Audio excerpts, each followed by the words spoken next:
लक्ष्मी वल्लभ पर्यन्तां वंदे गुरु परंपरां आழ்வார்கள் வாழி அருளிச் செயல் வாழி தாழ்வாதுமில் புறவர்தாம் வாழி ஏழ்வாறுமைய அவர்கள் உரைத்தவைகள் தாம் வாழி செய்யமறை தன்னுடனே சேர்ந்து.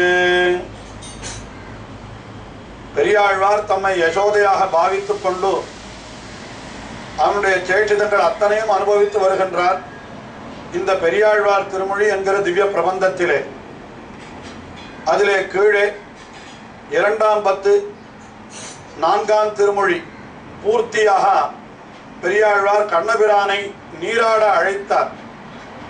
உடம்பெல்லாம் அவனுக்கு வெண்ணெய் அடைந்த குணுங்கும் விளையாடு புழுதியும் சேர்ந்து அவனுக்கு திறவி ஏற்படுத்தவே அவன் இரவெல்லாம் படுக்கையிலே தேய்த்து கொண்டு கிடந்தானாம். உன்னை நான் அப்படி தேய்த்து கொண்டு கிடக்க ஒட்டேன், நீ உடனே நீராட வேண்டும் என்று அழைத்து, அப்படி நீராடினால் அவனுக்கு என்ன கொடுப்பாய் என்று கண்ணன் கேட்க, உடனே இவர் அப்பம் கலந்த சித்துண்டி அக்காரம் பாலில் கலந்து சொப்பட நான் சுட்டு வைத்தேன், உண்ண கனிகள் தருவன் என்று இப்படியெல்லாம் அவனுக்கு ஆசை காட்டி கடைசியிலே இப்படி நீ நீராடாமல் அழுக்கோடு கிடந்தால் நப்பின்னை காணில் சிரிக்கும் என்று தெரிவித்தார். உடனே கண்ணபிரானும் ஓடி வந்து நீராடினான். அதான் மஞ்சனம் ஆட்டிய வாற்றை என்று கீழ் திருமொழியை தலை கட்டினார் பெரியாழ்வார். குழந்தையை நன்றாக நீராட்டிய பிற்பாடு அடுத்தபடியாக செய்ய வேண்டிய காரியம் என்ன என்னால், அடுத்தபடியாக செய்ய வேண்டிய செயலாவது அந்த குழந்தையை நன்றாக அலங்கரிப்பது. இந்த குழந்தைக்கு தலைவாரி அதற்கு வேண்டிய அலங்காரங்கள் ஆபரணங்களை எல்லாம் அணிவித்து செய்ய வேண்டிய செயல்கள் அதை செய்ய வேண்டும். அடுத்தபடியாக கண்ணபிரானுக்கு தலைவார வேண்டும் என்று யசோதை நினைக்கிறாள். ஆனால் கண்ணபிரானோ அதற்கு இடம் கொடுக்க மாட்டேன் என்கிறார். தலை வாரினால் அழுத்தி வாருகின்ற பொழுது தலை நோகுமே, ஆகையினாலே கண்ணபிரான் அதற்கும் இடம் கொடாமல் அவன் இருக்கின்ற பொழுது அவனுக்கு சற்று பராக்கு காட்டி அந்த தலை வார வேண்டும். அதற்காக குழந்தைகளை எப்படி செய்வார்களோ அதே போல என்ன செய்கிறார்னால், ஒரு காக்கையை அழைத்து, இந்த காகத்தை அழைத்து அவனுடைய குழல் வாருவதாக இப்படி இந்த ஒரு திருமொழியானது அமைந்திருக்கிறது. பெரியாழ்வார் திருமொழியிலே 2ஆம் பத்திலே 5ஆம் திருமொழி. கண்ணபிரானுக்கு தலைவார வேண்டும் என்பதற்காக ஒரு காக்கையை அழைக்கிறார். காக்கையா வந்து தலைவாருகிறது என்று நாம் கேட்க வேண்டாம். அதாவது குழந்தைக்கு ஏதோ ஒரு விளையாட்டை காட்டி அந்த காக்கையை நீ வந்து தலைவாரு, நீ வந்து தலைவாரு என்று சொன்னால் அந்த குழந்தை சற்று நேரம் வேடிக்கையாக காக்கையை பார்த்து கொண்டிருக்கும். அதே சமயத்திலே இவனும் இந்த தாயாரும் குழந்தைக்கு தலைவாரி விடுவலாம். ஆயினாலே அந்த காக்கையை அழைக்கிறாள். அப்படி அழைக்கிற பொழுதோ காக்கையைத்தான் ஏன் அழைக்க வேண்டும் என்று கூட கேட்கலாம். இது குழந்தைக்கு ஒரு வேடிக்கை காட்டுவதற்காக செய்கிற செயல் என்றாலும் கூட அதில் இன்னொன்றையும் நாம் நெஞ்சிலே நினைத்து பார்க்கலாம். அதாவது பழைய காலத்தில் இந்த அரசர்கள் எல்லாம் வைத்துக் கொண்டிருக்கிற அந்த தலைமுடி அதை பற்றி சொல்லுகின்ற பொழுது வடமொழியிலே அதற்கு காகபட்சம் என்றே பெயர் வைத்திருக்கிறார்கள். காகபட்சம் என்றால் காக்கையினுடைய இறகு என்று பொருள். அதாவது எப்படி காக்கையினுடைய இறகு தனியாக நாம் எடுத்து பார்ப்போமானால் நடுவிலே நீள ஒரு நரம்பு போன்ற ஒரு பகுதியும் அதற்கு 2 புறத்திலேயும் அந்த மயிர்முடிகளும் அமைந்திருக்கும் அந்த இறகிலே, அதுபோல ராஜாக்கள் நடுவிலே வகுடெடுத்து 2 புறமும் அப்படி தலையை வாரிக்கொண்டிருப்புகின்ற அந்த நிலையை வர்ணிக்கின்ற பொழுது வால்மீகி ராமாயணத்திலே கூட சக்கரவர்த்தி திருமகனை பற்றி சொல்லுகின்ற பொழுது காக்கபக்ஷ தரோ வீரஹா என்று அப்படி காக்கபக்ஷம் என்று வைத்துக் கொண்டிருக்கிறான் என்று சொல்லுவதுண்டு. ஆஹா, இந்த தலைமுடிக்கும் அந்த காக்கபக்ஷத்திற்கும் ஏதோ ஒரு தொடர்பு சொல்லுவதுண்டு. அதையும் நாம் இங்கே நினைத்து பார்க்கலாம். இப்பொழுது கண்ணபிரானாகிற குழந்தை, அந்த குழந்தைக்கு தலை வாருவதற்கு அந்த காகத்தை அழைக்கிறாள் என்று இப்படித்தான் இத்திருமொழி செல்லுகிறது. அப்படி செல்லுகின்ற பொழுது அந்த கண்ணபிரானுடைய பல பல சரித்திரங்கள் என்ன, அவனுடைய அழகு என்ன, அவனுடைய கல்யாண குணங்கள் என்ன, இவற்றையும் சேர்த்து இந்த திருமொழியிலே பெரியாழ்வார் அற்புதமாக அனுபவிக்கிறார். அதிலே முதல் பாட்டு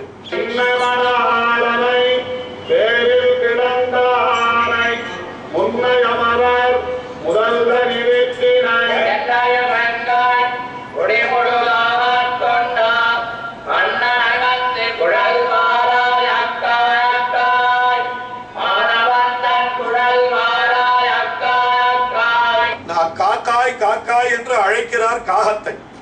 அந்த காகம் வந்து என்ன செய்ய வேண்டும் என்றால் கண்ணனுடைய குழல் வார வேண்டும்.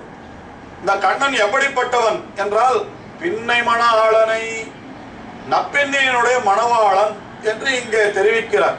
ஏன் அதை சொல்ல வேண்டும் என்றால் கீழே இதற்கு முன் திருமொழியிலே கடைசியிலே கண்ணபிரானை நீராடுவதற்கு அழைத்த பொழுது முடிவாக எதை சொல்லி அழைத்தாள்? நீ நீராடாமல் இருந்தால் நப்பின்ன காணில் சிரிக்கும் என்று சொன்னார். அதை கேட்ட உடனே தானே கண்ணன் நீராடுவதற்கு வந்தான் என்று நாம் பார்த்தோம். ஆயினாலே இங்கே அவன் அலங்காரம் பண்ணிக் கொள்வதற்கும் அவளையே எடுக்கிறார். பின்னை மணாளனை என்று நப்பின்னினுடைய மணவாளன் என்று அதையே எடுக்கிறார்.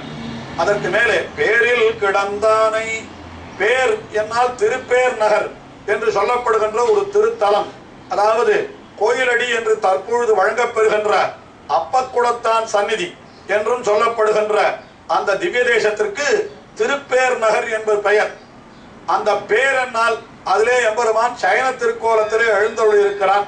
அதையும் சேர்த்து அனுபவிக்கிறார். அதாவது பகவான் ஸ்ரீமன் நாராயணன் அவனே கண்ணனாக அவதரித்தான், அவனே திருப்பேர் நகரிலே சயனித்திருக்கிறார் என்று இருக்கக்கூடிய இந்த ஒற்றுமை, இதைத்தான் தர்மி ஐக்கியம் என்று சொல்லுவார்கள்.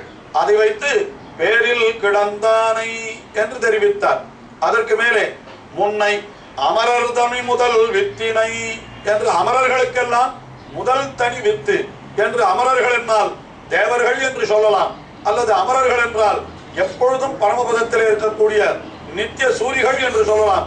அப்படி முன்னை அமரர் முதல் தனி வித்தினை, அவர்களுக்கெல்லாம் முதல் தனி வித்தாய் இருக்கிறவன் பகவான் என்னால் அவர்களுக்கெல்லாம் ஆதாரமாய், அவர்களையெல்லாம் படைத்தவனாய், அவர்கள் அத்தனை பேருக்கும் தலைவனாய் இருக்கிறவன் பகவான் என்று அதையும் வைத்து முன்னை அமரர் முதல் தனி வித்தினை. அப்படிப்பட்ட உயர்ந்த பெருமையுடைய பகவான் என்ன செய்தான் என்றால் இப்பொழுது இந்த ஆயர் குலத்திலே வந்து தோன்றி இருக்கிறான். எதற்காக என்றால் என்னையும் எங்கள் குடி முழுத ஆட்கொண்ட மன்னன் என்று யசோதை சொல்லுகிறாளாம். என்னையும் என்னுடைய குடியையும் ஆட்கொண்டான் என்று அதற்காகவே வந்து இப்படி கண்ணனாக திருவாய்ப்பாடியிலே வந்து பிறந்தான்.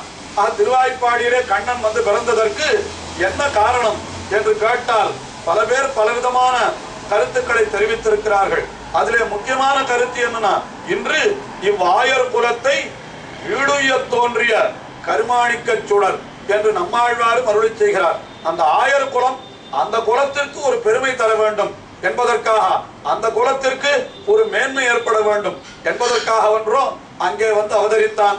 அதைத்தான் இங்கே என்ன தெரிவிக்கிறார்னா, என்னையும் எங்கள் குடி முழுது ஆட்கொண்ட மன்னனை வந்து குழல்வாராய் அக்கா அக்காய், மாயவந்தன் குழல்வாராய் அக்கா அக்காய். அப்படிப்பட்ட எம்பெருமானுடைய அந்த குழலை நீ வாருவதற்கு வருவாயாக காக்கையே என்று முதல் பாசுரத்திலே அழைத்தார்.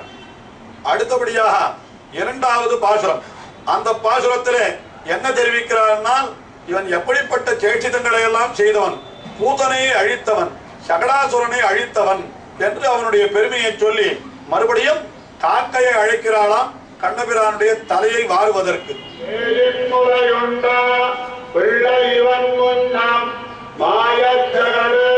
மருது நிறுத்தவன்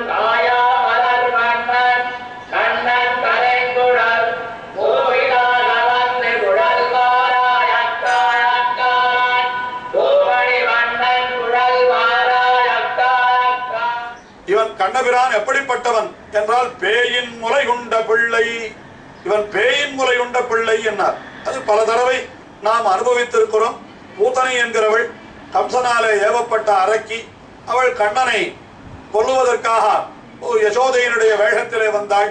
அவளுடைய முளைப்பால் உண்கிற ஒரு சாக்கிலே அவளுடைய உயிரையும் சேர்த்து உறிஞ்சி விட்டான் அல்லவா?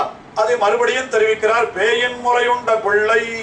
அது மட்டுமல்ல, இவன் எப்படிப்பட்டவன், மாயச்சகடும் மருது மிருத்தவன் என்று.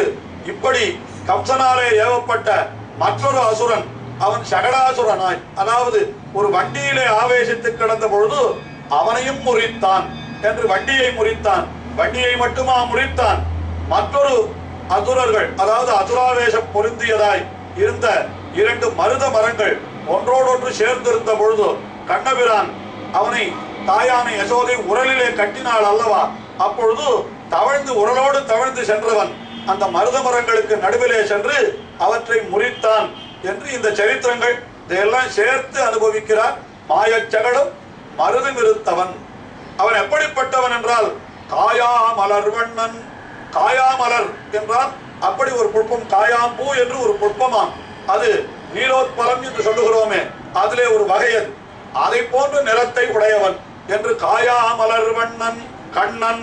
அவனுடைய கருங்குழல் தூய்தாக வந்து குழல்வாராய், அது நன்றாக தூய்தாகும் படியாக அல்லது தூய்தாக இருக்க வேண்டும். ஆகையினாலே நீ வந்து குழல்வாராய் அக்கா அக்காய் என்று தூமணிவண்ணன் தன் குழல்வாராய். தூமணிவண்ணன் என்னால் தூய்மையான நீலமணி போன்ற நிறத்தை உடையவன் கண்ணன் என்று. இப்பொழுது காயாமலர்வண்ணன் என்னும் தூய்மையான மணி போன்ற ஒரு நிறத்தை உடையவன் என்றும் அவனை சொல்லுவதற்கு என்ன கருத்து என்றால், அப்படிப்பட்ட அவனுடைய திருமேனியினுடைய அழகுக்கு தகுதியாக அவனுடைய திருக்குழல்கள் அந்த மயிர்முடி அமைந்திருக்க வேண்டாமா? அதையும் நீயே வந்து நன்றாக வாழ வேண்டும் என்று இப்படி காக்கையை அழைப்பதாக இந்த 2ஆம் பாசுரம் செல்லுகிறது. இதே போல இன்னும் கண்ணபிரானுடைய அந்த திருக்குழல் வாழ்வதற்காக காக்கையை அழைக்கின்ற மேலே அனுபவம் தொடர்கிறது. அதை அடுத்த நிகழ்ச்சியிலே பார்ப்போம்.